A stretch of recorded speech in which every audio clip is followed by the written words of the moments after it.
आज हम पढ़ने वाले हैं क्लास 9th का फर्स्ट चैप्टर जो कि है संख्याएं। ठीक है, तो आइए जानते हैं संख्या किसे कहते हैं।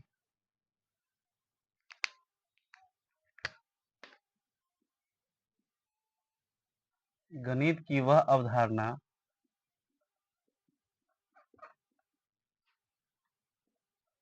जिससे हम किसी वस्तु को गिन पाते हैं उसे संख्या कहते हैं।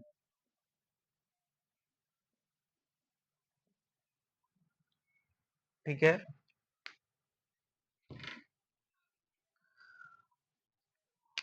तो गणित की वह अवधारणा जिससे हम किसी वस्तु को गिन पाते हैं, यानी अनेक पदार्थ या कोई भी वस्तु या मनुष्य मनुष्य जानवर ये सब जो होगा, ठीक है, इस सभी को हम कोई पदार्थ हो ये सब को गिन पाते हैं उसे क्या कहते हैं, संख्या कहते हैं।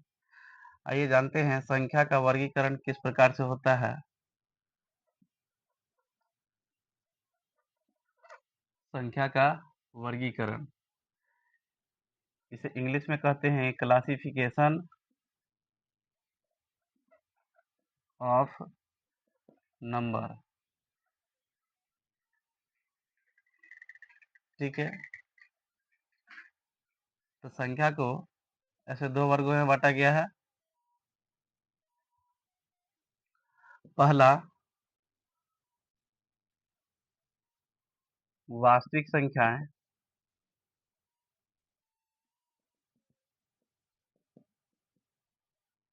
जिसे इंग्लिश में कहते हैं रियल नंबर्स।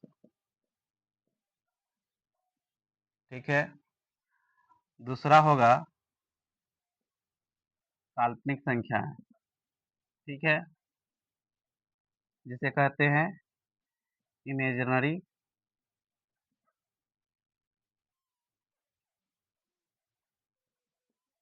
नंबर्स। ठीक है,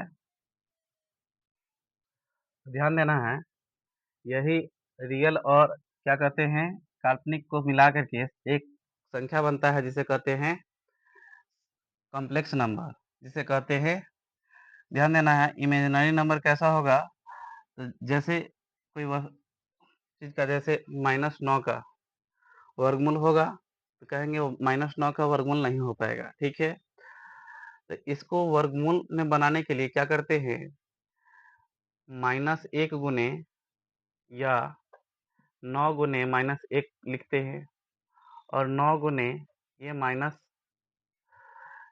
के जगह पे आई स्क्वायर रख देते हैं, क्योंकि आई स्क्वायर बराबर -1 होता है। ठीक है, इसीलिए इसका वर्गमूल जो हो जाता है +- 3i हो जाता है। ठीक है, तो यही जो हो जाता है ये एक काल्पनिक संख्या हो जाता है। ठीक है, अब ध्यान देना है, रियल नंबर को r से रिप्रेजेंट किया जाता है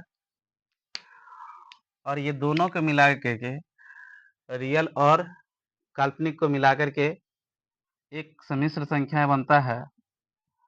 सम्मिश्र संख्या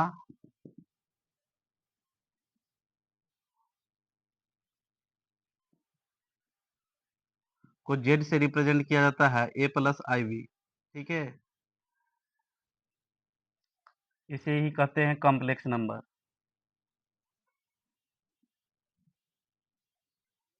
ये इंटर में पढ़ना है। ठीक है, एक चैप्टर ही आ जाता है इंटर में कॉम्प्लेक्स नंबर का।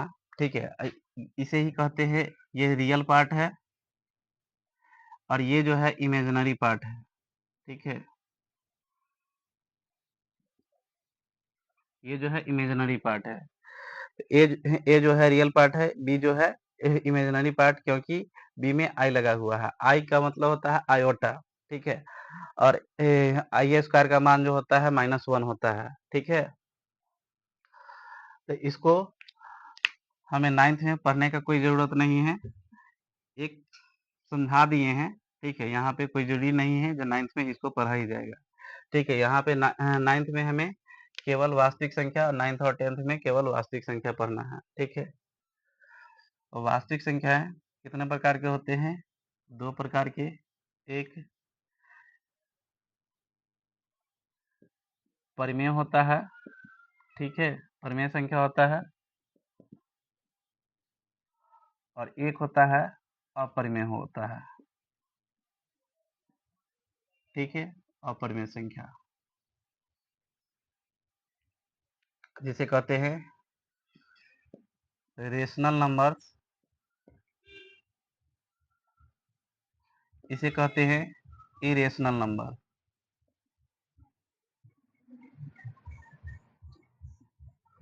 ठीक है? अब परिमेय संख्या में क्या-क्या आ जाता है? परिमेय संख्या में बहुत सारे संख्याएँ आ जाता है, जैसे इसमें आ जाएगा पूर्णांक। आगे चल के हम पूर्णांक बताएँगे, ठीक है? पूर्णांक के बारे में। तो पूर्णांक में ऐसे एक होता है ऋण पूर्णांक, ठीक है? एक होता है शून्य पूर्णांक,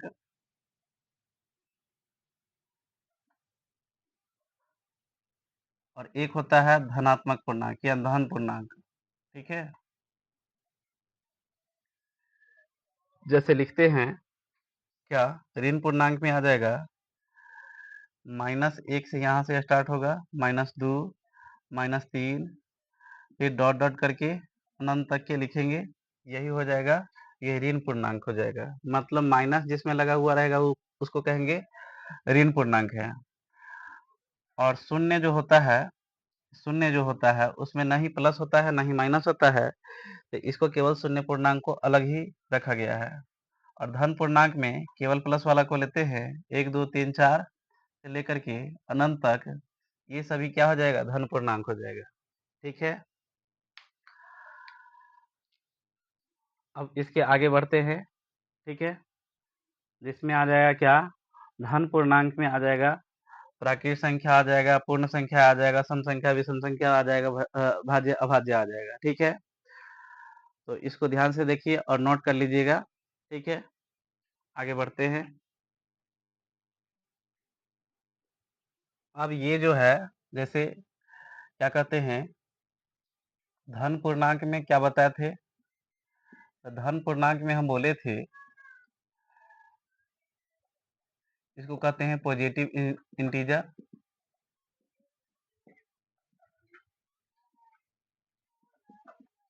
ठीक है?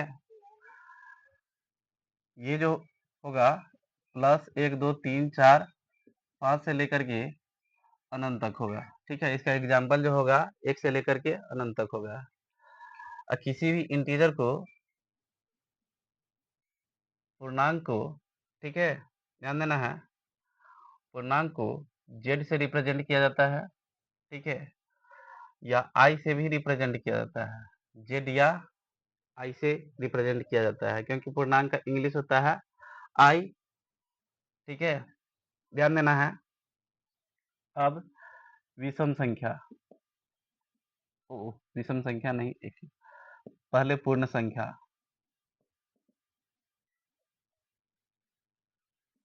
इसे ही कहते हैं होल नंबर्स।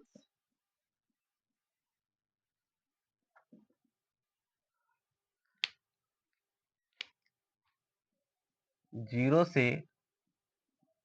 अनंत तक की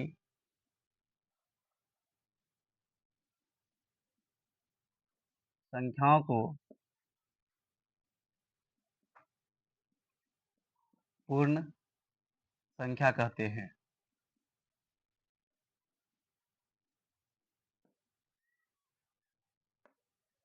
एग्जाम्पल में आ जाएगा 1 2 3 4 5, जीरो भी होगा इसमें।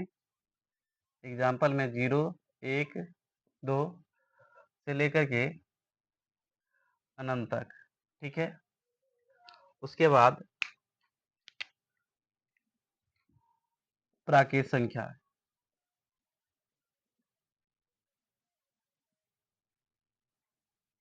इसको कहते हैं नेचुरल नंबर।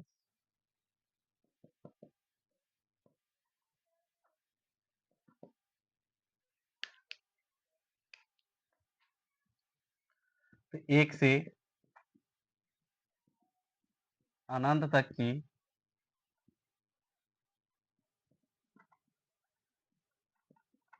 संख्याओं को प्राकृत संख्या कहते हैं।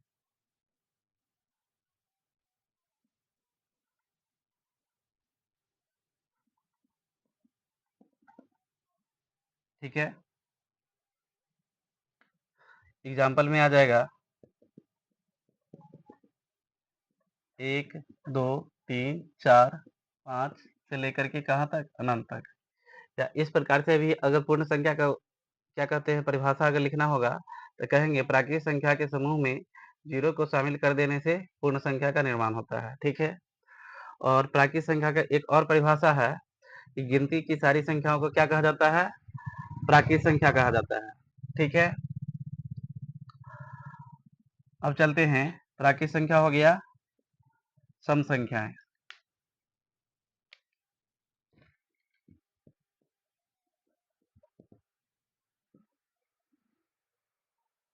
इसको कहते हैं इवन नंबर्स, इंग्लिश में इवन नंबर्स कहते हैं।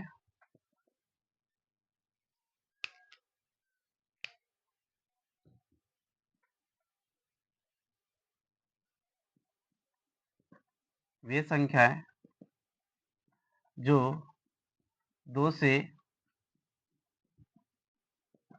पूर्णतः विभाजित हो जाए उसे सम संख्याएं कहते हैं।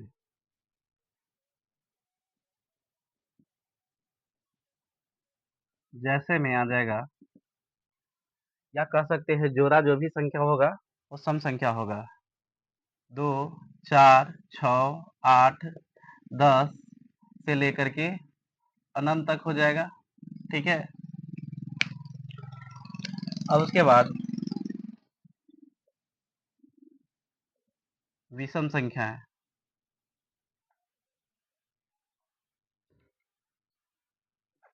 Odd numbers.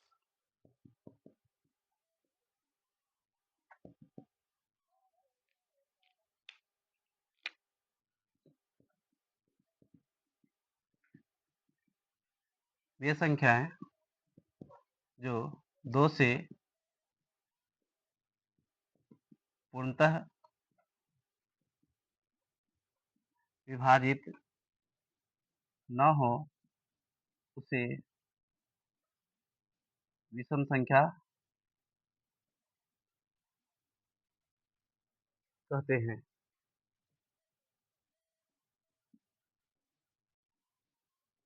जैसे 1, 3, 5, 7, 9, 11 से अनंत तक हो जाएगा।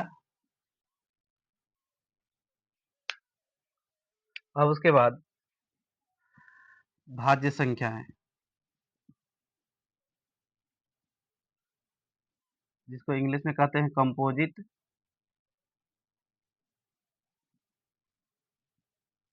नंबर्स। ठीक है,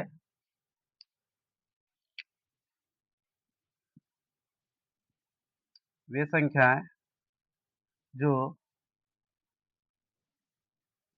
स्वयं तथा एक के अलावा किसी दूसरे संख्या से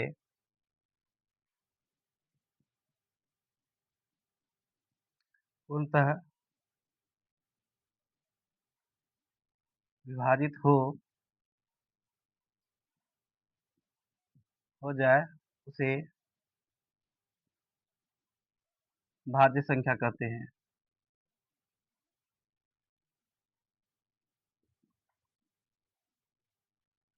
ठीक है, जैसे में आ जाएगा 2, 4, 4, 6, 9, 8 भी होगा, 9 होगा, 10 होगा, 12 होगा, 15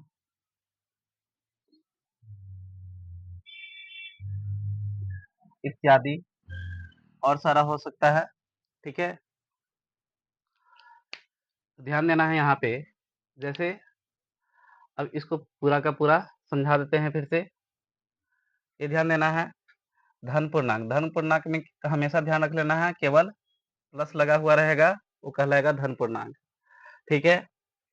और जिसमें इस सभी में अगर माइनस लग जाएगा, तो माइनस जो हो जाएगा ना, जो भी क्या होगा, माइनस लगेगा, तो ये छोटा जो हो जाएगा बड़ा हो जाएगा, और बड़ा जो हो जाएगा वो छोटा हो जाएगा। इसीलिए माइनस इन्फिनिटी इस इधर से ले लिया जाता है, और -4, -3, -2, -1 इस प्रकार से लिखा जाता है, क्योंकि जितना बड़ा होता है वो छोटा हो जाता है, छोटा को पहले लिखा जा रहा है सभी में। ठीक है? इसीलिए क्या हो जाता है, ऋण पूर्णांक जो हो जाता है, जितना बड़ा होगा उतना ही छोटा हो जाएगा। ठीक है? और जितना छोटा होगा उसको पहले से लिखा जा रहा है सभी में, एग्जाम्पल उसी प्रकार से दे रखे हैं। ठीक है?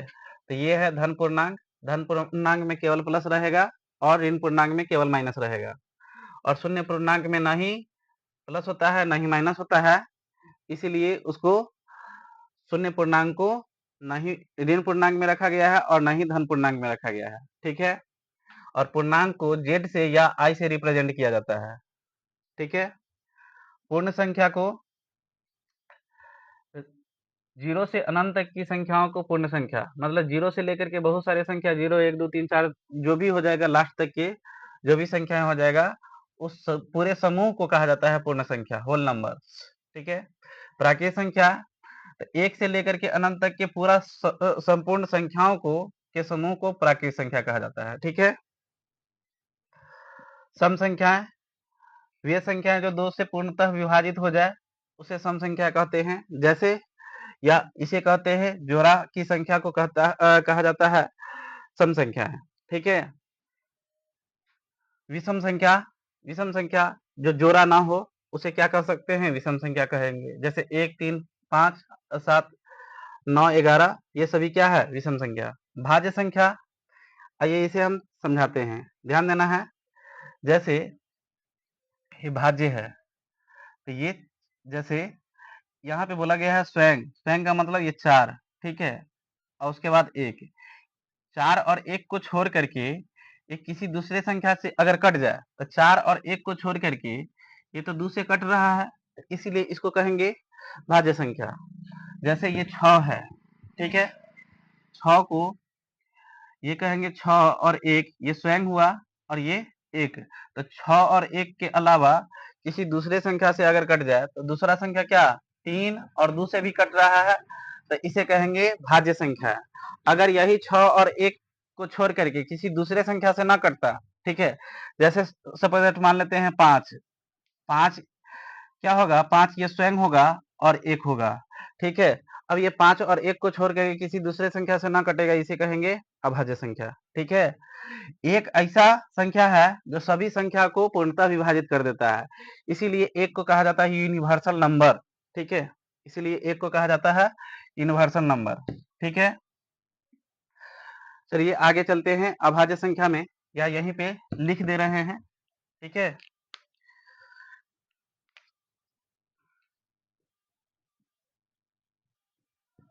अभाज्य संख्याएं, इसे ही कहते हैं इंग्लिश में प्राइम नंबर्स।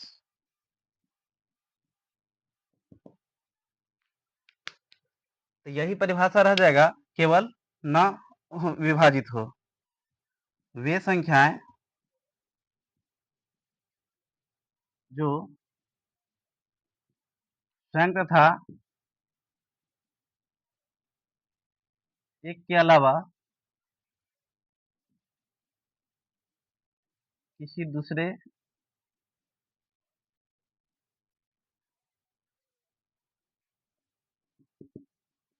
संख्या से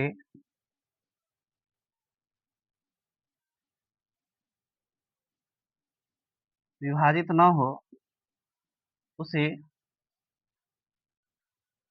अभाज्य संख्या कहते हैं।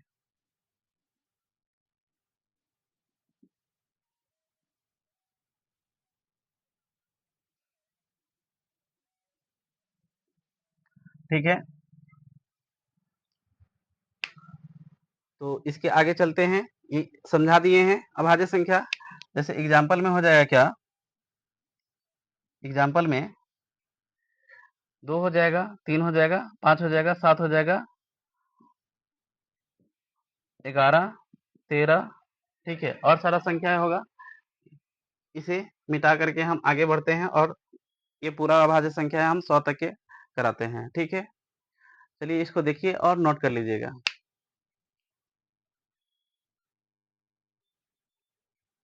अभाज्य संख्या वहां पे नहीं लिखे थे पूरा, यहाँ पे लिख देते हैं अभाज्य संख्या का एग्जाम्पल। ठीक है,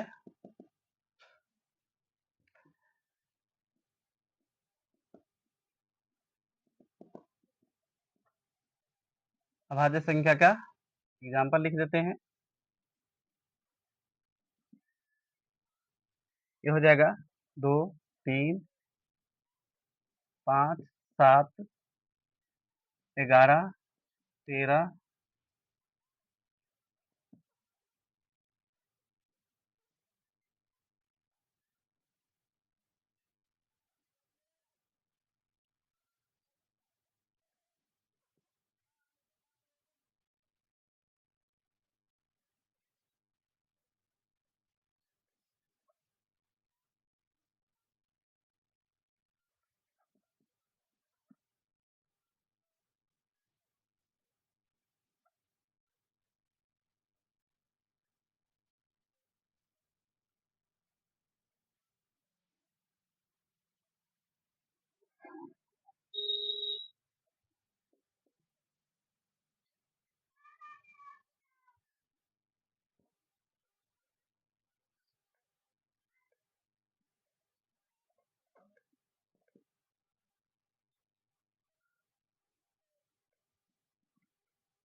ये सभी अभाज्य संख्या है। अब कभी-कभी पूछा जाता है, इत्यादि और भी हो सकता है। ठीक है, ये ध्यान देना है। कभी-कभी पूछा जाता है 1 से 25 तक अभाज्य संख्या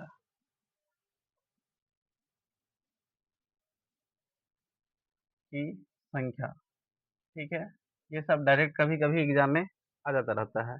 1 से 25 तक की अभाज्य संख्या की संख्या 1 से 25 तक यहाँ पे देखेंगे क्या, 1, 2, 3, 4, 5, 6, 7, 8, 9, ठीक है, ये कितना हो जाएगा, 9 हो जाएगा। ठीक है, अब उसके बाद 1 मिनट,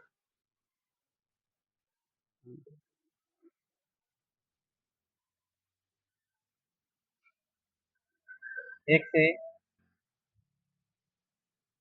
50 तक अभाज्य संख्या की संख्या ये पूछता है। 1, 2, 3, 4, 5, 6, ये कितना हो जाएगा, ये 15 हो जाएगा। ठीक है, 1 से 50 तक अभाज्य संख्या की संख्या 15। ठीक है, यानी ये 25 तक के 25 तक यहाँ से यहाँ तक होगा। ठीक है, ऐसे आगे बढ़ेंगे तो यहाँ से यहाँ तक के 1 से 50 तक के हो जाएगा, 15 हो जाएगा। फिर 1 से 100 तक पूछ देता है। 1 से 100 तक अभाज्य संख्या की संख्या। ठीक है, तो 1 से 100 तक के कितना है, ये 1 से 100 तक के लिखा हुआ है, तो यहाँ तक के काउंट किए हैं 15, 16, 17, 18, 19, 20, 21, 22, 23, 24, 25, कितना हो गया, 25। ठीक है? इस प्रकार से कभी-कभी एग्ज़ाम में दे देता रहता है डायरेक्ट, तो ये याद कर लेना है, या अगर ये ध्यान रहेगा तो ये लिख करके ऐसे उसमें गिन सकते हैं, ठीक है? अब उसके बाद हो गया, ये अभाज्य संख्या हो गया। अब आता है सह अभाज्य संख्या, ठीक है? इसे ही कहते हैं को-प्राइम नंबर।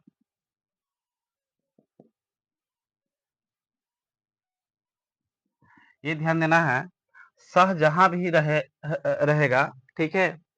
सह रहेगा, युग्म रहेगा, तो इस सब का मतलब होता है जोड़ा, एक साथ। जैसे चप्पल, ठीक है, हमेशा एक साथ रहता है, साइकिल का 2 पहिया हमेशा जोड़ा में रहता है, उसी प्रकार से सह जो रहेगा वो हमेशा एक साथ 2 संख्या रहेगा। युग्म जहाँ भी रहेगा, समझ लेना है 2 चीज़ एक जगह रहेगा, ठीक है?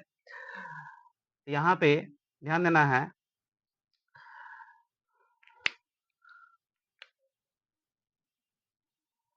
वैसी 2 संख्याओं का जोड़ा जिनका मौसा एक हो, ठीक है? या इसे कहते हैं उभयनिष्ठ गुणनखंड भी, उभयनिष्ठ गुणनखंड एक हो, ठीक है? एग्जाम्पल में हो जाएगा, जैसे 7 हो जाएगा 8 हो जाएगा, ठीक है? 8 हो जाएगा 15 हो जाएगा, 9 हो जाएगा 10 हो जाएगा, 11 ये हो जाएगा 13 हो जाएगा, 24 29 हो जाएगा, ठीक है? इत्यादि, ठीक है? अब ध्यान देना है इसमें, इस दोनों का इस सभी में इसका निकलेगा तो मौसा एक ही आएगा, इसका भी निकलेगा तो मौसा एक ही आएगा। जैसे अब 6 और 8 है, ठीक है? 6 और 8 है, तो इसका मौसा क्या हो जाएगा? इसका मौसा 2 होगा। ये कैसे हम देख सकते हैं इसका मौसा? तो ये दोनों संख्या क्या चीज़ से कट रहा है? तो दोनों संख्या 2 से कट रहा है, ठीक है? अब जैसे 12 है, ये 20 है, तो ये दोनों संख्याओं का मौसा क्या हो जाएगा? तो ऐसी बड़ी से बड़ी संख्या जो दोनों को विभाजित कर दे, तो दोनों को विभाजित करने वाला ऐसी बड़ी से बड़ी संख्या क्या हो जाएगा? ये इसका हो जाएगा 4 हो जाएगा, और यही इसका मौसा कहलाएगा। ऐसी बड़ी से बड़ी संख्या ये दोनों संख्याओं को विभाजित कर दे, यही कहलाता है मौसा इसका। तो यहाँ पे इसका मौसा जो हो जाएगा 4 हो जाएगा, ये सहभाज्य संख्या नहीं होगा। यहाँ भी ये सहभाज्य संख्या नहीं होगा, क्योंकि यहाँ पे इसका मौसा 2 हो रहा है, ठीक है? अब चलते हैं परिमेय संख्या तथा अपरिमेय संख्या में, ठीक है? इसको पहले मिटाते हैं, परिमेय संख्या अलग बताते हैं और अपरिमेय संख्या अलग बताते हैं, ठीक है? चलिए तो इसको नोट कीजिए, आगे बढ़ते हैं।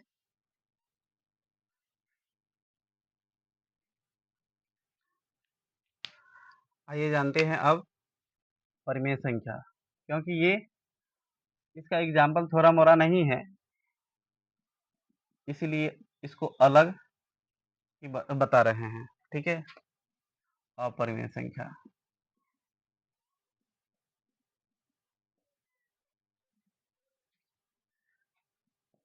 इसको कहते हैं इरेशनल नंबर।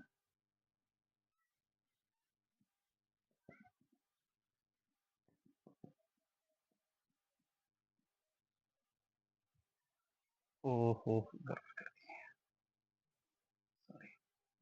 ये रेशनल नंबर होगा। इसको कहेंगे इरेशनल नंबर,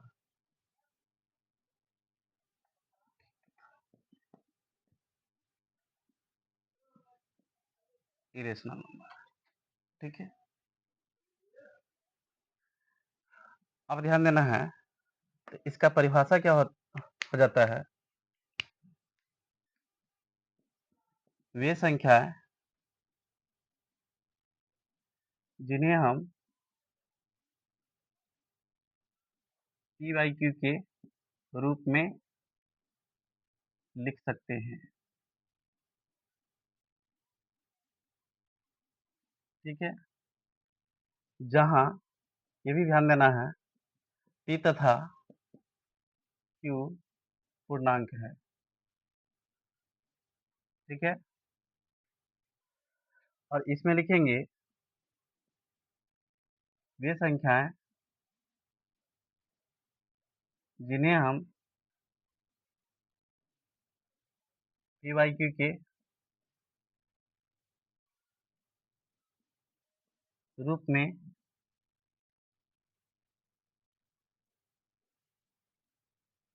नहीं लिख सकते हैं।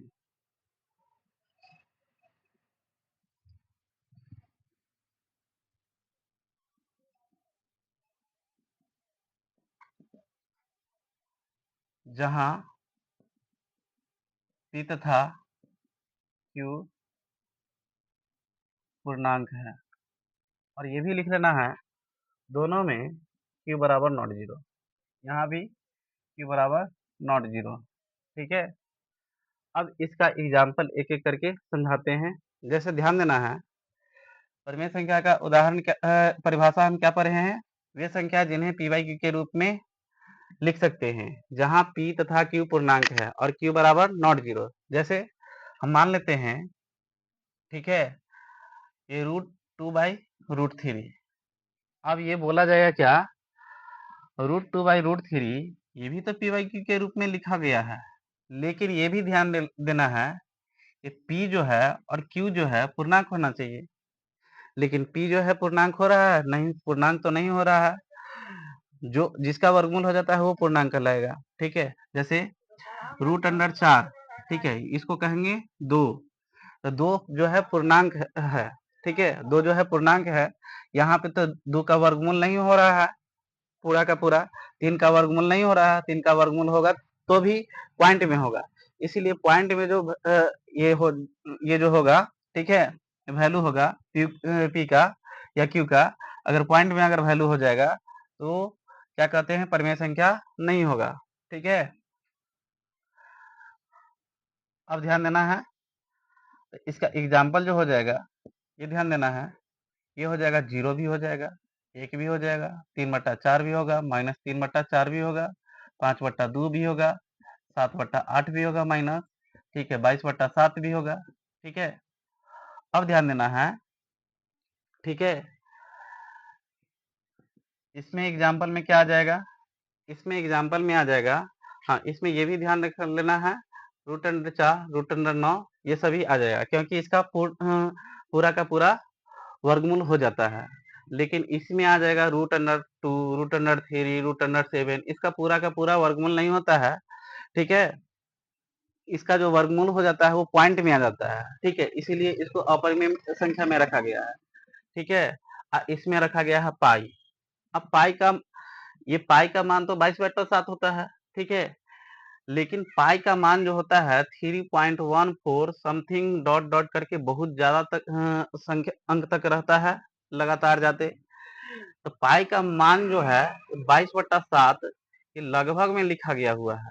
ठीक है, लगभग में लिखा गया हुआ है, इसीलिए पाई का मान जो 22/7 होता है, 22/7 ये किस में हो जाता है, ये परिमेय में हो जाता है, और पाई अपरिमेय में हो जाता है। ठीक है, क्योंकि पाई का मान 3.14 समथिंग और भी रहता है, ये बहुत अनंत तक रहता है, इसीलिए इसको कहा जाता है अपरिमेय संख्या पाई को। ठीक है, अब ध्यान देना है, इसी में आ जाता है क्या, परिमेय संख्या में एक आ जाता है शांत दशमलव। ठीक है, तो कभी भी पूछा जाएगा शांत दशमलव कैसा होता है, तो शांत दशमलव हमेशा परिमेय होता है। जैसे शांत दशमलव का मतलब कहेंगे क्या, 3.2 है, 3.4 है, 5 है, ठीक है, 2.4678 इस प्रकार से इतना तक ये सीमित हो गया है। ठीक है, इसको कहेंगे शांत दशमलव। ठीक है, उसके बाद कहेंगे अशांत, ठीक है, अशांत आवर्ती दशमलव, आवर्ती दशमलव। ठीक है, अशांत आवर्ती दशमलव में क्या क्या आ जाएगा, जैसे इस प्रकार से रहता है 3.4444 इस प्रकार से लगा हुआ रहता है। ठीक है, ये जो हो जाता है इसी को कहेंगे क्या, अशांत आवर्ती दशमलव। डॉट डॉट जहां पे लगा हुआ रहेगा ना, ये डॉट डॉट शो ऑन ठीक है, इसको कहेंगे सो ऑन, ठीक है, इंग्लिश में। तो ये डॉट डॉट जहाँ पर रिप्रेजेंट किया गया रहेगा, समझ लेना है ये अशांत होगा, ठीक है। आवर्ती का मतलब क्या हो जाता है, जो रिपीट कर रहा है बार बार, तो इसमें सब रिपीट कर रहा है, तो इसको हम क्या लिखते हैं, 3 पॉइंट और इस पे रेकरिंग डेसिमल दे देते हैं, ठीक है। ये इसी को कहेंगे रेकरिंग डेसिमल है, ये बार लगा देते हैं, ठीक है। और ध्यान देना है, तो इस प्रकार से और भी होगा, 4 5 4 5 4 5 डॉट डॉट करके चला जाएगा, तो इसको बोलेंगे 3.45, ये रिपीट कर रहा है, इस पर बार लगा देंगे, ठीक है। इस प्रकार से 4 6 7 इस प्रकार से 4 6 7 ये रिपीट कर रहा है, इसको कहेंगे कितना, 3.467, इस पर रिपीट कर रहा है, इस प्रकार से। और भी होगा, जैसे 5.2 1 3 1 3 इस प्रकार से रहेगा, तो इसको बोलेंगे 5.2, तो रिपीट नहीं कर रहा है, लेकिन ये 1 3 1 3 ये रिपीट कर रहा है, तो 2 को छोड़ देंगे और 1 3 पे बार लगा देंगे, ठीक है। तो ये जो हो जाएगा, जो रिपीट कर रहा होगा और अशांत होगा, वो कहलाएगा परिमेय संख्या, ठीक है। अब चलते हैं अपरिमेय संख्या में, ठीक है। तो अपरिमेय संख्या में आ जाएगा, अशांत तो होगा, लेकिन इसमें आ जाएगा अनावर्ती दशमलव, ठीक है, अनावर्ती दशमलव, अशांत अनावर्ती दशमलव, ठीक है। अब इसमें संख्या क्या होगा, जैसे यहाँ पे देखिए, इसमें कोई संख्या जो है बार बार रिपीट नहीं कर रहा है, लेकिन इसमें डॉट डॉट लगा हुआ रहा है, ठीक है। डॉट डॉट लगा हुआ है, इसके कहने का मतलब ये शांत नहीं है, ठीक है, अशांत है, बहुत बार ये रिपीट है, ठीक है, मतलब ये बार बार रिपीट नहीं कर रहा है, लेकिन इसमें संख्या और भी आ सकता है, ठीक है। तो इसको कहेंगे अनावर्ती, मतलब रिपीट ना कर रहा है कहीं भी, तो इसको कहेंगे अनावर्ती, ठीक है। यहाँ भी 2.152 5 6 7 8 ये सब रिपीट नहीं कर रहा है, ठीक है। तो इस प्रकार से अशांत अनावर्ती दशमलव को क्या कहेंगे, अपरिमेय संख्या, ठीक है। तो ये पूरा संख्या के बारे में हम जान लिए, इतना ही संख्या का क्लासिफिकेशन किया गया है, संख्या का वर्गीकरण किया गया है, ठीक है। एक एक एग्जाम्पल करके हम जान लिए, ठीक है। अब अपरिमेय संख्या में उदाहरण कभी कभी पूछ देता है, जो ये संख्या क्या है, तो थोड़ा जान लेते हैं इसको भी, ठीक है। जैसे 3 रूट अंडर 3 अगुने रूट अंडर 2 दे देता है, ठीक है। तो ये रूट अंडर 6 हो जाएगा, इसका पूरा का पूरा वर्गमूल ना होगा, तो ये कैसा संख्या हो जाएगा, तो ये हो जाएगा अपरिमेय हो जाएगा, ठीक है। लेकिन इसी में आ जाएगा क्या, जैसे रूट अंडर 8 गुने रूट अंडर 2, अगर इसको गुना करेंगे तो रूट अंडर 16, इसका वर्गमूल जो हो जाएगा 4 हो जाएगा, तो ये क्या कहलाएगा, परिमेय कहलाएगा, ठीक है। अब जैसे रूट अंडर 3 है और रूट अंडर 2/3 है, ये क्या हो जाएगा, अपरिमेय संख्या हो जाएगा, क्योंकि दोनों में से किसी एक का भी पूरा का पूरा वर्गमूल नहीं हो रहा है, ठीक है, ध्यान देना है। अब जैसे रूट अंडर 9 और रूट अंडर 3, तो ये जो हो जाएगा, 9 का तो वर्गमूल हो जा रहा है, लेकिन रूट अंडर 3 का वर्गमूल नहीं हो रहा है, तो ये कहलाएगा अपरिमेय कहलाएगा, ठीक है। लेकिन यहीं पे अगर जैसे इस प्रकार से अगर क्वेश्चन दे रखा है, ठीक है, 9/4 है, तो इसमें दोनों का क्या हो रहा है, वर्गमूल हो रहा है, तो यहाँ पे लिखेंगे क्या, 3/2, यानी ये एक परिमेय संख्या है, ठीक है। तो चलिए आगे चलते हैं,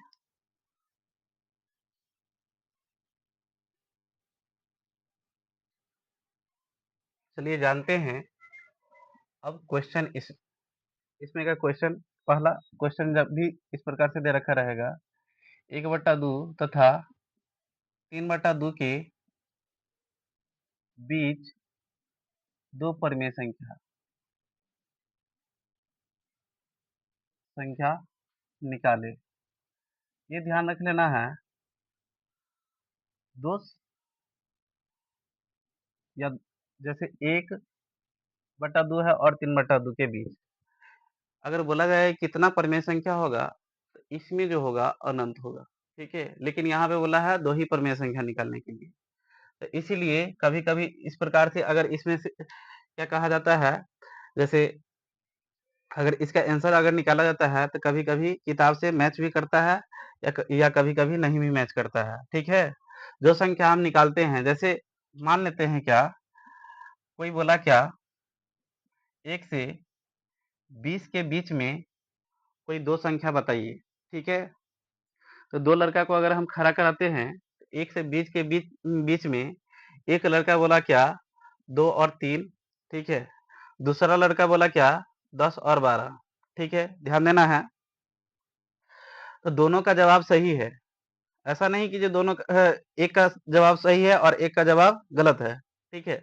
दोनों का जवाब सही है, लेकिन वो बोला क्या 2 और 3, तो 2 और 3 भी 1 और 20 के बीच में है, ठीक है? 10 और 12 भी 1 और 20 के बीच में है, ठीक है? तो इसीलिए दोनों का सही हो जाता है। 1 से 20 के बीच में बहुत सारी संख्या आएगा, जैसे 1 से क्या कहते हैं 2 से 19 तक की संख्या आ जाएगा, 2 से 19 तक के, लेकिन यहाँ पे हम पूछे हैं कि 2 ही संख्या बोलना है, ठीक है? 2 संख्या कोई भी हो सकता है, ठीक है? ये ध्यान देना है। तो उसी प्रकार से 1/2 और 3/2 के बीच में बहुत सारी संख्या आएगा, जो कि अनंत होगा, ठीक है? तो कोई भी संख्या निकल के आ सकता है। तो किताब से हो सकता है इसका आंसर मैच कर जाए और नहीं भी मैच करे, ठीक है? ध्यान रख लेना है। तो पहली संख्या जो निकालेंगे, ध्यान देना है, पहली संख्या, तो पहली संख्या के लिए क्या करेंगे, जैसे कोई भी संख्या 2 और 3 है, इसके बीच में अगर एक परिमेय संख्या निकालना है, तो क्या करना है, दोनों को जोड़ करके 2 से भाग कर देना, हमेशा 2 से भाग करना है, दोनों को जोड़ के हमेशा 2 से भाग जब किया जाता है, तो उसके पूरा का पूरा बीच वाली संख्या निकलता है, ठीक है? तो 1/2 और 3/2 को जोड़ के 2 से भाग कर देंगे, ठीक है? तो इसका जो सॉल्यूशन करेंगे, ये हो जाएगा ऊपर वाला का पहले भिन्न का जोड़ करेंगे, तो 1 + 3 हो जाएगा, बट्टा में 2 आ जाएगा। ये कितना आ जाएगा 4/2 हो जाएगा, और ये नीचे 2 हो जाएगा, ये कट जाएगा, फिर 2/2 हो जाएगा, ये कट करके 1 आ जाएगा। यानी पहली संख्या जो आ गया इसका 1 आ गया। दूसरी संख्या क्या हो जाएगा, तो दूसरी परिमेय संख्या जो हो जाएगा, ध्यान देना है, दूसरी परिमेय संख्या जो हो जाएगा 1, और इसमें से कोई भी संख्या 2 ले लेना है, या तो ये ले लेना है या तो ये ले लेना है, ठीक है? तो ध्यान देना है, 1 और 3/2 के बीच में संख्या निकालेंगे, 1 और 3/2 के बीच में संख्या निकालेंगे, तो 2 से भाग दे देंगे, ठीक है? इसको सॉल्व करेंगे तो भिन्न का जोड़ पे, तो ये 2 इकाई 2 हो जाएगा, 3 आ जाएगा, बट्टा में 2 रह जाएगा, ये कितना आ जाएगा 5/2 हो जाएगा, बट्टा में 2 हो जाएगा। इसको कैसे सॉल्व करेंगे, 2 गुने 2 आ जाएगा, और ये 5/4 हो जाएगा, ठीक है? तो यही हो गया। अब उसके बाद अगर तीसरा परिमेय संख्या निकालना चाहता है, तो इसी प्रकार से निकलेगा, तीसरी संख्या, या यहाँ पे लिख सकते हैं तीसरी परिमेय संख्या, ठीक है? तीसरी परिमेय संख्या, अब इसको और ये वाला को लेकर के सॉल्व कर लेना है। 5/4 प्लस 3/2, बट्टा में 2 से भाग दे देंगे, ठीक है? तो ये एलसीएम लेंगे तो कितना आ जाएगा, 4 आ जाएगा, ये आ जाएगा 5, 2 दूना 4, 3 दूना 6/2 हो जाएगा, 6×5 11/4 आ जाएगा, बट्टा में 2 आ जाएगा, 11/4 गुने 2 आ जाएगा, कितना आ जाएगा 11/8 आ जाएगा। यही हो गया तीसरी परिमेय संख्या, ठीक है? इन दोनों के बीच में ये सभी संख्याएं आ जाएगा, ये सभी जो संख्याएं आ जाएगा, ये दोनों के बीच में ही आएगा, बाहर नहीं इधर आएगा नहीं उधर आएगा, हमेशा ये इसके बीच में ही आएगा, ये जो संख्या निकाले हैं, ठीक है?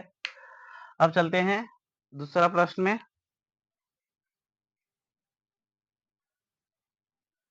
दूसरा प्रश्न इस प्रकार से दिख रहा है, ये कभी-कभी इस प्रकार से भी लैंग्वेज करके दे देता है और इस प्रकार से भी लैंग्वेज करके दे देता है, ठीक है? तो 3.2 पे बार है, ठीक है? इसको परिमेय संख्या में बदले, या 3.2 का बार को भिन्न में बदले, ठीक है? कभी-कभी ये भी दे रखा रहता है, इस प्रकार से इसको दर्शाया हुआ रहता है, ठीक है? तो चलिए जानते हैं इसको सॉल्यूशन कैसे करेंगे। ध्यान देना है।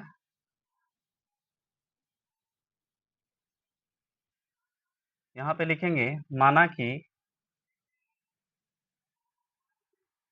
x बराबर 3.2 का बार, तो ये x बराबर 3.2 का बार 2 पर बार है लगा हुआ है, तो इसके मतलब 2 जो है बार बार रिपीट कर रहा है। ठीक है, आइए जानते हैं, पहले कुछ कॉन्सेप्ट जान लेते हैं। ठीक है, ध्यान देना है। जैसे कभी भी अगर 5.3 का मतलब क्या हुआ, इस पर ये दे रखा है, तो इसका कहने का मतलब ये भी हो सकता है। ठीक है, तो 5 पॉइंट, ये 3 3 3 3 ये बहुत बार रिपीट कर रहा है, 1000 बार रिपीट कर रहा है, लाखों बार रिपीट कर रहा है, करोड़ों बार रिपीट कर रहा है। ठीक है, जैसे उसी प्रकार 5.43 अगर रहता है, इस प्रकार से अगर रहता है, तो 5 पॉइंट ये दोनों को मिला देना है, इस दोनों को मिला देना है। ठीक है, और यही बन जाएगा क्या, 4 3। इसको इस प्रकार से लिखा जा सकता है, तो 5.43 का मतलब ये 4 3 बार बार रिपीट कर रहा है, 1000 बार रिपीट कर रहा है, करोड़ों बार रिपीट कर रहा है। ठीक है, 6.234 अगर इस प्रकार से लगा हुआ है, इसके कहने का मतलब 6.234 इस प्रकार से लिखा जाएगा। ठीक है, 6.234 बार बार रिपीट करेगा, जिस पे बार लगा हुआ है वो बार बार रिपीट करेगा, 3 4 ये रिपीट करेगा। ठीक है, अब उसके बाद यदि 3.234 इस प्रकार से अगर दे रखा है, हाँ, इसी प्रकार से यहाँ पे ना दे रखा रहेगा, इस प्रकार से अगर लास्ट में और ये शुरू में और लास्ट में दे रखा रहेगा, तो इस प्रकार से लिखेंगे इसको 2 3 4, इसको पूरा को ये दोनों को मिला देंगे, तो इसके कहने का मतलब ये तीनों बार बार रिपीट करेगा। 3.234 ठीक है, 234 ये बार बार रिपीट करेगा। ठीक है, ये ध्यान देना है। अब ध्यान दीजिए, इसमें जब भी इस प्रकार से क्वेश्चन अगर दे रखा रहेगा, ठीक है, तो जितना अंक पे बार लगा हुआ रहेगा, ठीक है, ध्यान देना है, जितना अंक पे बार लगा हुआ रहेगा, ठीक है, उतना ही एक पर शून्य दे करके, ठीक है, जैसे एक अंक पे बार है, तो एक को शून्य दे करके गुना करना है दोनों तरफ। ठीक है, तो 10 से गुना करेंगे। इसमें 2 अंक पे बार है, तो 2 को शून्य रख करके गुना करेंगे। ठीक है, इसमें 2 अंक पे बार है, इसमें 2 ठो शून्य रख करके गुना करेंगे दोनों तरफ। इसमें 3 अंक पे बार है, तो 3 ठो शून्य रख करके गुना करेंगे। ठीक है, यानी 3 अंक पे बार है, तो 1000 से गुना करेंगे दोनों तरफ, और 2 अंक पे बार है, तो 2 ठो शून्य रख करके गुना करेंगे, यानी 100 से गुना करेंगे। और यहाँ भी 2 अंक पे बार है, तो यहाँ पे 2 ठो शून्य लगा करके गुना करना है, यानी 100 से गुना करना है दोनों तरफ। ठीक है, ये ध्यान कर लेना है, ये कॉन्सेप्ट। ठीक है, गुना करेंगे दोनों तरफ 100 से 1000 से, इस प्रकार से। ठीक है, तो ध्यान देना है, यहाँ पे 3.2 इस पर बार लगा हुआ है, यानी 2 2 2 ये बार बार रिपीट कर रहा है, इसको मान लेंगे पहला समीकरण। ठीक है, और ध्यान देना है, तो यहाँ पे हम बोले हैं एक अंक पे बार है, तो कितना से गुना करना है, 10 से गुना करना है। तो यहाँ पे लिखेंगे 10 से दोनों तरफ गुना करने पर, ठीक है, तो 10 से अगर इसमें हम अगर गुना करते हैं, ठीक है, तो 10 से अगर इसमें गुना करेंगे, तो ध्यान देना है, ये पॉइंट एक अंक आगे विस्थापित हो जाएगा। ठीक है, तो ध्यान देना है, इसके कहने का मतलब क्या हुआ, 2 2 बार बार रिपीट कर रहा है, तो यहाँ पे पॉइंट के बाद ना हम समान अंक नीचे भी पुराएंगे, तो पॉइंट के बाद समान अंक पुराने के लिए यहाँ पे इधर से एक और 2 ले लेंगे। ठीक है, एक और 2 ले लेंगे और इसको डॉट डॉट लगा देंगे, और इसको दूसरा समीकरण मानेंगे। अब ध्यान देना है, ये पॉइंट यहाँ पे खसक करके कैसे आ गया, तो कुछ आइए कुछ जानते हैं। जैसे ध्यान देना है, जैसे ये 4.329 है। ठीक है, इसमें 100 से गुना करेंगे, ये 10 से गुना करेंगे, इसी संख्या में 4.329 को 100 से गुना करेंगे, ठीक है, 6.3256, अगर इसमें 1000 से अगर गुना करते हैं, ठीक है, तो ध्यान देना है,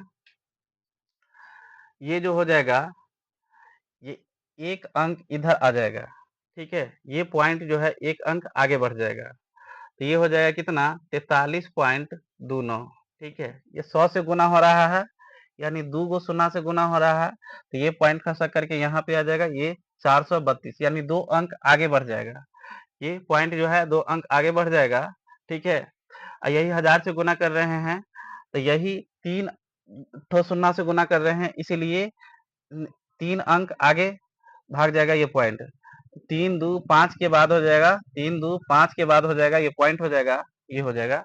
अब ये कैसे होता है, क्यों होता है, ठीक है, तो ध्यान दीजिए, इसको पहले समझा देते हैं।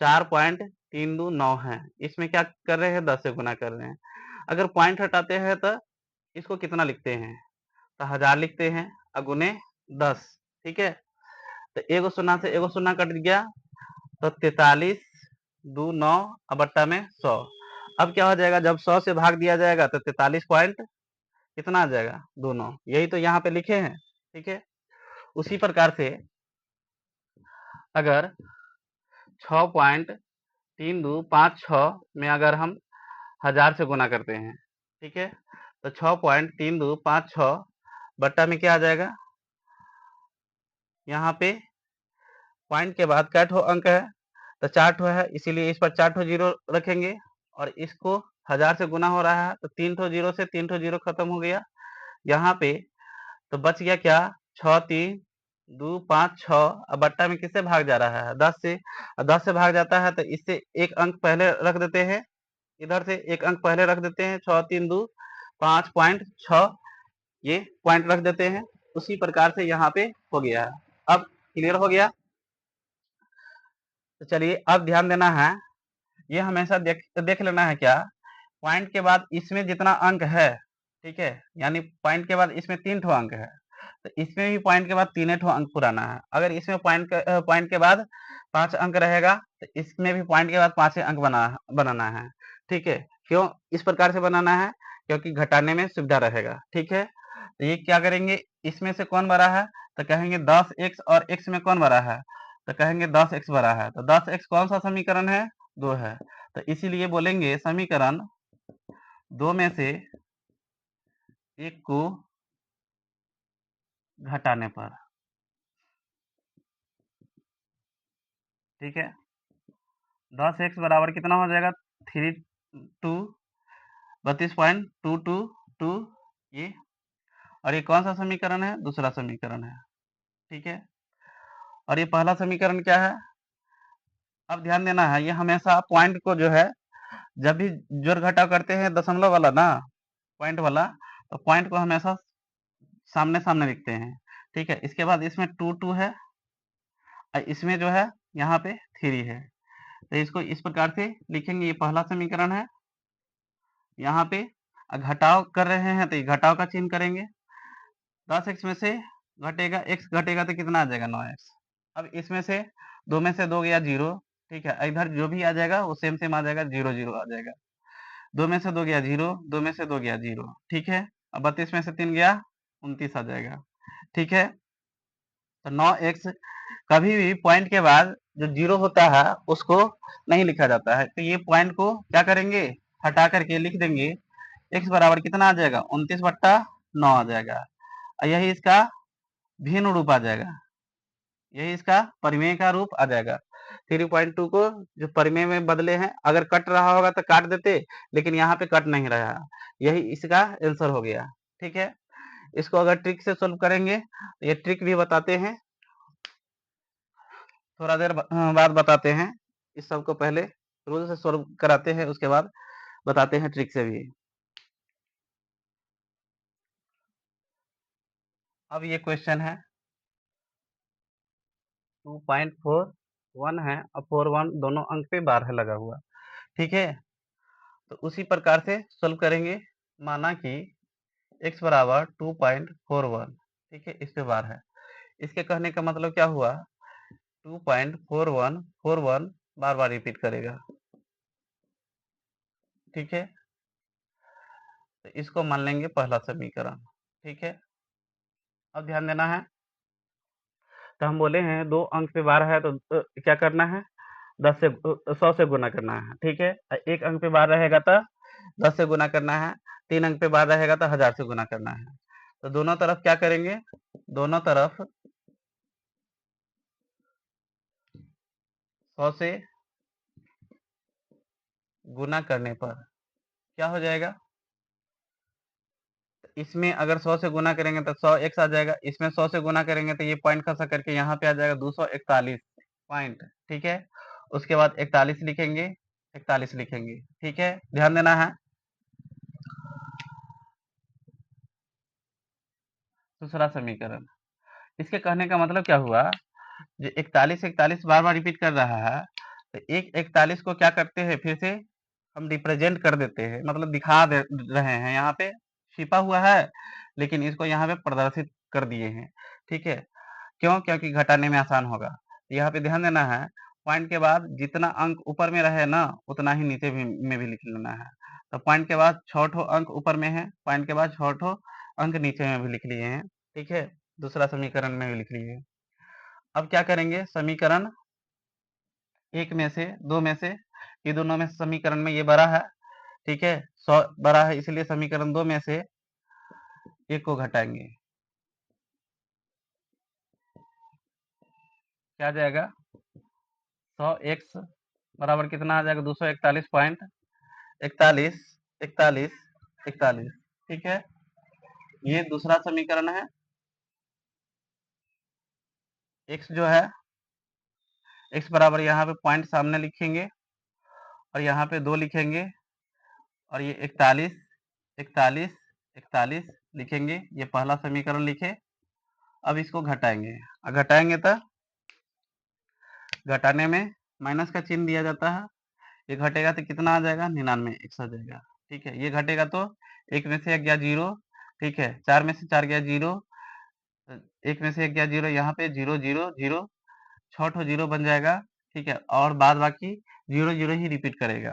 ठीक है, यहाँ पे 11 में से 2 गया कितना, 9 हो जाएगा, और ये कितना बचेगा, 3, तो 3 आ जाएगा। 241 में से 2 अगर घटेगा तो 239 लिख देंगे। ठीक है, अब पॉइंट के बाद जो 0 0 होता है उसको समाप्त कर देते हैं, ये कहेंगे कि कितना है, 239 है। ठीक है, x बराबर कितना हो जाएगा, 239 बट्टा 99। ठीक है, क्या ये कटेगा, नहीं कटेगा, इतना ही आंसर आ जाएगा। ठीक है, अब चलते हैं दूसरा प्रश्न में। अब जैसे ये क्वेश्चन नजर आ रहा है, इसको भी सॉल्यूशन करते हैं। यहाँ पे लिखेंगे, माना कि 4.325, 2 अंक पे यहाँ भी बार है, तो इसको बोलेंगे क्या, x बराबर। ठीक है, x बराबर यहाँ पे 4.325 और ये 25 बार बार रिपीट करेगा,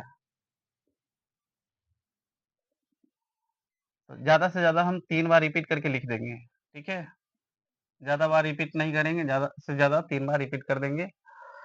अब यहाँ पे 2 अंक पे बार है इसलिए 100 से गुना करेंगे, तो दोनों तरफ लिखेंगे, दोनों तरफ 100 से गुना करने पर, 100 से गुना करेंगे तो ये कितना आ जाएगा, 100 एक्स आ जाएगा।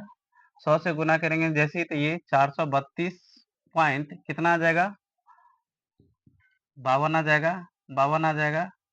ठीक है, 432 पॉइंट ये 52 आ जाएगा। ठीक है, ऐसे 2 5 5 यहाँ पे रह गया और 2 5 2 5 रिपीट करेगा, 2 5 2 5 ये रिपीट करते जाएगा। अब ध्यान देना है, ऊपर में पॉइंट के बाद जितना अंक है उतना ही नीचे में भी रख लेना है। तो पॉइंट के बाद यहाँ पे 3 3 6 एक 7 अंक है। ठीक है, नीचे कितना पुर रहा है, 2 2 4 2 6 एक 7 7 पुर रहा है, तो यहाँ पे दोनों में समान अंक पुरा दिए। ठीक है, अब उसके बाद दूसरा में से पहला समीकरण को घटाएंगे, समीकरण 2 में से 1 को घटाने पर, ठीक है, दिया जाए क्या 100x बराबर 432.52 फिर क्या कहते हैं 5 2 और 5 है, ठीक है। ये दूसरा समीकरण है। पहला समीकरण क्या है, x बराबर पॉइंट सामने रखेंगे, यहाँ पे 4 है, 4 लिखेंगे और ये जो है लिखेंगे यहाँ पे 3 2 5 है, 2 5 है, 2 5 है, ठीक है। ये ये पहला समीकरण है। अब घटाएंगे तो कितना आ जाएगा, ये आ जाएगा 5 में से 5 गया 0, यहाँ भी 0 आ जाएगा, 0 आ जाएगा, 0 आ जाएगा, ये भी 0 आ जाएगा, ये 0 आ जाएगा। लेकिन यहाँ पे 5 में से 3 गया तो 0 नहीं होगा, यहाँ पे 2 हो जाएगा, ठीक है। अब ये 12 में से 4 घटेगा तो कितना आ जाएगा 8 और ये कितना आ जाएगा 2, ये 428 बराबर 99 x आ जाएगा, ठीक है। पॉइंट के बाद जो 0 आता है उसको खत्म कर देते हैं, 99 x बराबर कितना आ जाएगा 428.2 आ जाएगा। पॉइंट के बाद जो 0 आता है उसको खत्म कर देते हैं, ठीक है, ध्यान देना है। अब ये क्या हो जाएगा x बराबर 428.2 बट्टा कितना आ जाएगा 99, x बराबर कितना आ जाएगा 428 और ये पॉइंट जो हटेगा नीचे आ जाएगा 99 गुने 10 आ जाएगा, ठीक है। तो यही आ जाएगा कितना, ऐसे ही कट भी जाएगा, इधर सोल्व कर देते हैं, ये आ जाएगा कितना, या यहाँ पे सोल्व कर देते हैं, x बराबर कितना हो जाएगा 4282, ठीक है, 4282 है बट्टा में 910 आ जाएगा, ठीक है, ये कट जाएगा, x बराबर कितना हो जाएगा,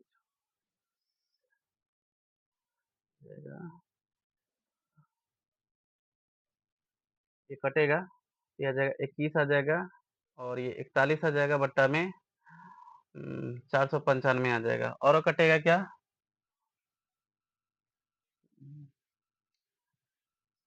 नहीं कटेगा, ये इतना ही आंसर रह जाएगा, ठीक है। तो ये आ गया इसका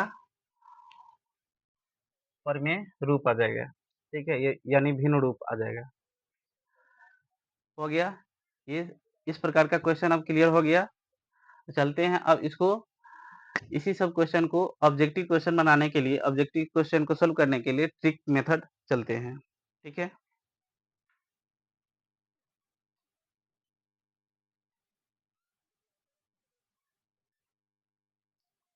जैसे यहाँ पे क्वेश्चन है इस प्रकार से, ठीक है,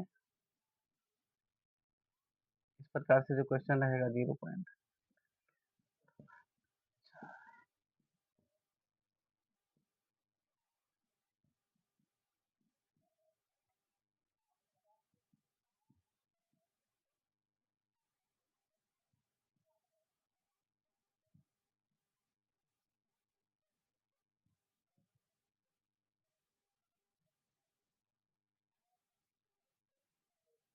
ठीक है।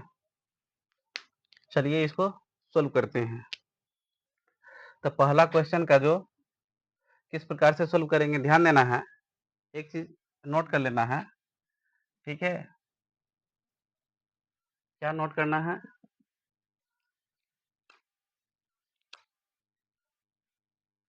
जितनी संख्या पर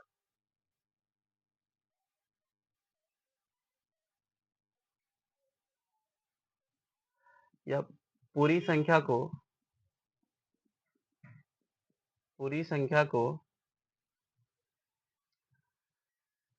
दशमलव हटाकर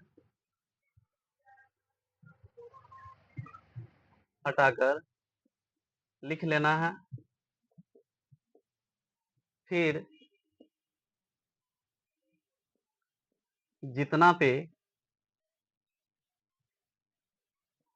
जितना पर बार नहीं हो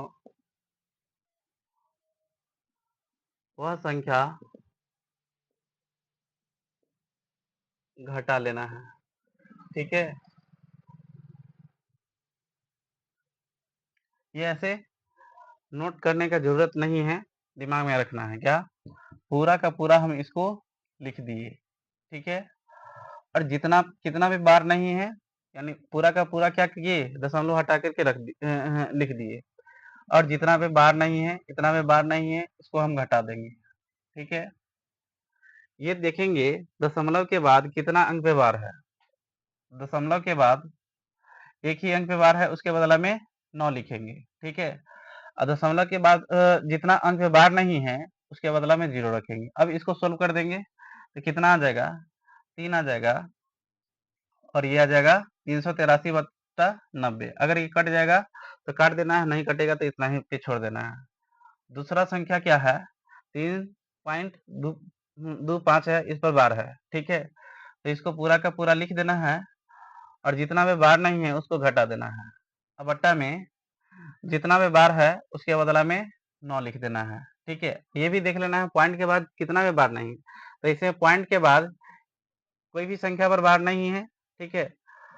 वो कोई है ही नहीं, यानी दोनों अंक पे बार है, ठीक है?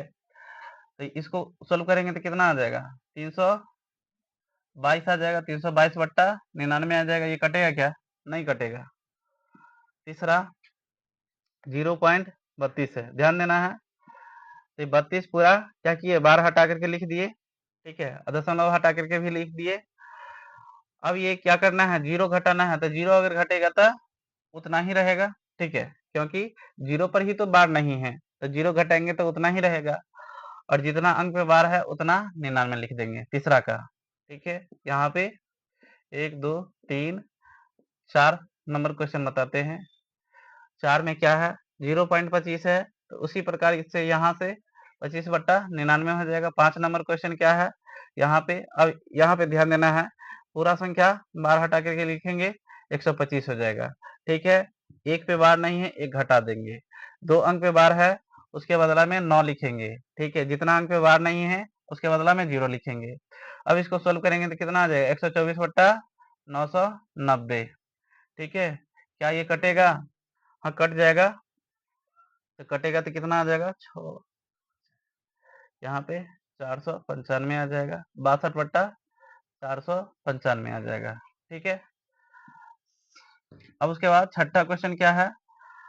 ये छठा क्वेश्चन है।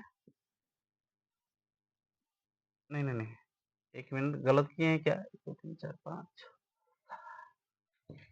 ये सातवां है, ठीक है? तो ये छठा क्वेश्चन हो गया हुआ है। छठा क्वेश्चन यहाँ पे ये, ठीक है ना?